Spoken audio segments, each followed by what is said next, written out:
श्रीमद् भगवद गीता अध्याय 2। संजय ने कहा, इस प्रकार करुणा से अभिभूत आंसुओं से भरे हुए व्याकुल नेत्रों वाले शोकग्रस्त अर्जुन को देखकर मधुसूदन श्री कृष्ण ने यह शब्द कहे। श्री भगवान ने कहा, हे अर्जुन, इस विपरीत स्थिति पर तेरे मन में यह अज्ञान कैसे उत्पन्न हुआ? न तो इसका जीवन के मूल्यों को जानने वाले मनुष्यों द्वारा आचरण किया गया है और न ही इससे स्वर्ग की और न ही यश की प्राप्ति होती है। इसलिए हे अर्जुन, तू नपुंसकता को प्राप्त मत हो, यह तुझे शोभा नहीं देता है। हे शत्रुओं के दमन करता, हृदय की तुच्छ दुर्बलता को त्याग कर युद्ध के लिए खड़ा हो। अर्जुन ने कहा, हे मधुसूदन, हे शत्रुहंता, मैं युद्धभूमि में किस प्रकार भीष्म पितामह और द्रोणाचार्य जैसे पूजनीय व्यक्तियों पर बाण कैसे चलाऊंगा?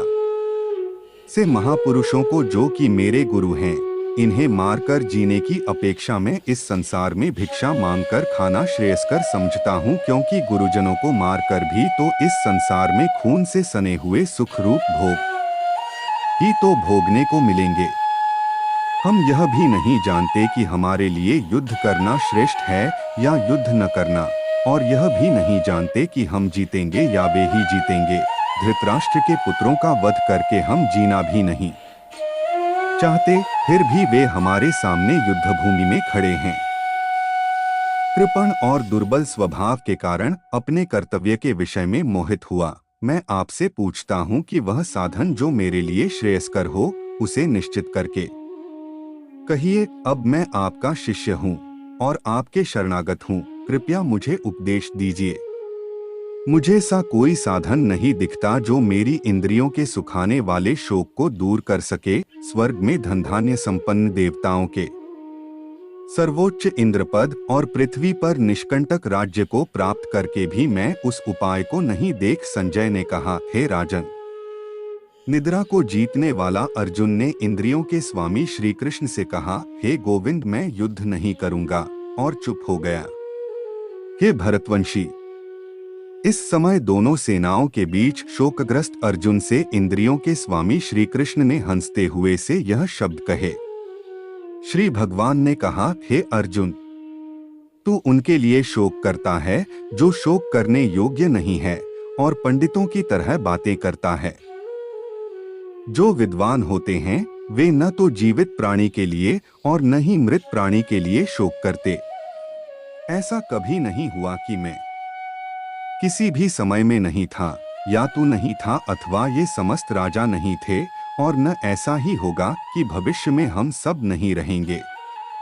जिस प्रकार जीवात्मा इस शरीर में बाल अवस्था से युवा अवस्था और वृद्ध अवस्था को डोक निरंतर अग्रसर होता रहता है, उसी प्रकार जीवात्मा इस शरीर की मृत्यु होने पर दूसरे शरीर में चला जाता है। से परिवर्तन से धीर मनुष्य मोह को प्राप्त नहीं होते हैं।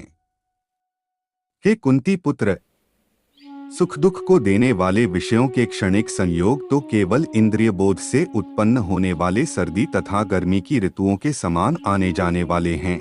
इसलिए हे भरतवंशी, तू अविचल भाव से उनको सहन करने का प्रयत्न कर। हे पुरुष श्रेष्ठ, जो मनुष्य दुख तथा सुख में कभी विचलित नहीं होता है, दोनों परिस्थितियों में संभाव रखता है, सा धीर पुरुष निश्चित रूप से मुक्ति के योग्य होता है। तत्वदर्शियों के द्वारा निष्कर्ष निकालकर देखा गया है कि असत वस्तु शरीर का कोई अस्तित्व नहीं होता है और सत वस्तु आत्मा में कोई परिवर्तन नहीं होता है। जो सभी शरीरों में व्याप्त है, उस आत्मा को ही तू अविनाशी समझ, इसको नष्ट करने में कोई भी समर्थ नहीं है। इस अविनाशी अमाप नित्य स्वरूप आत्मा के ये सब शरीर नष्ट होने वाले हैं। अत हे भरतवंशी, तू युद्ध कर। जो इस आत्मा को मारने वाला समझता है तथा जो इसको मरा हुआ समझता है, वे दोनों ही अज्ञानी हैं, क्योंकि यह आत्मा वास्तव में न तो किसी को मारता है और न किसी द्वारा मारा जाता है।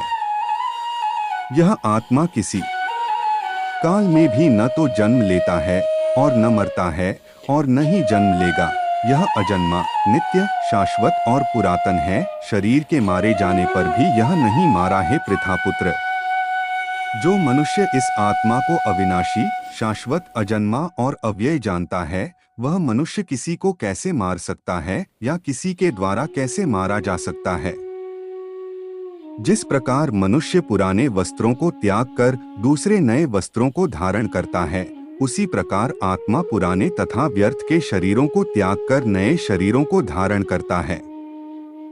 यह आत्मा न तो शस्त्र द्वारा काटा सकता है, न ही आग के द्वारा जलाया जा सकता है, न जल द्वारा भिगोया जा सकता है और न ही वायु द्वारा सुखाया जा सकता है।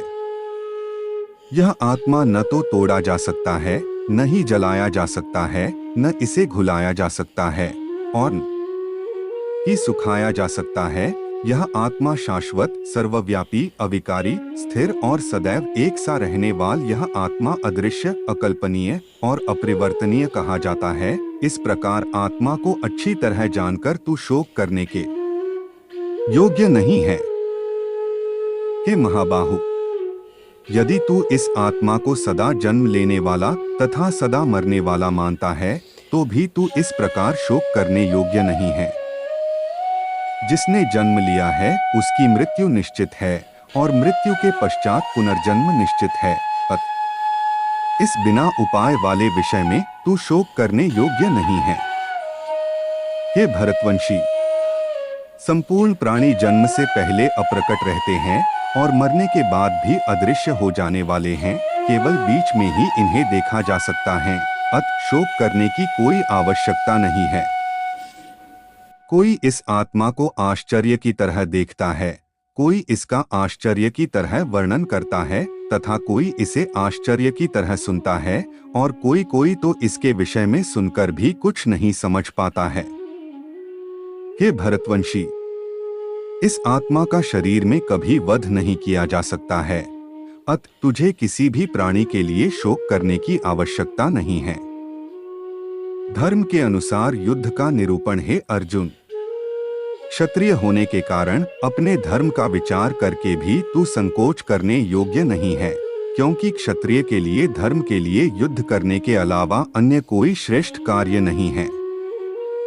हे पार्थ, वे क्षत्रिय भाग्यवान है जिन्हें इस युद्ध के अवसर अपने आप प्राप्त होते हैं, जिससे उनके लिए स्वर्ग के द्वार खुल जाते हैं। किंतु यदि तू इस धर्म के लिए युद्ध नहीं करेगा तो अपनी कीर्ति को खोकर कर्तव्य कर्म की उपेक्षा करने पर पाप को प्राप्त होगा। लोग सदैव तेरी बहुत समय तक रहने वाली अपकीर्ति का भी वर्णन करेंगे और सम्मानित मनुष्य के लिए अपकीर्ति मृत्यु से भी बढ़कर है। जिन जिन योद्धाओं की दृष्टि में तू पहले सम्मानित हुआ है, वे महारथी लोग तुझे डर के कारण युद्ध भूमि से हटा हुआ समझकर तुच्छ मानेंगे। तेरे शत्रु तेरी सामर्थ्य की निंदा करते हुए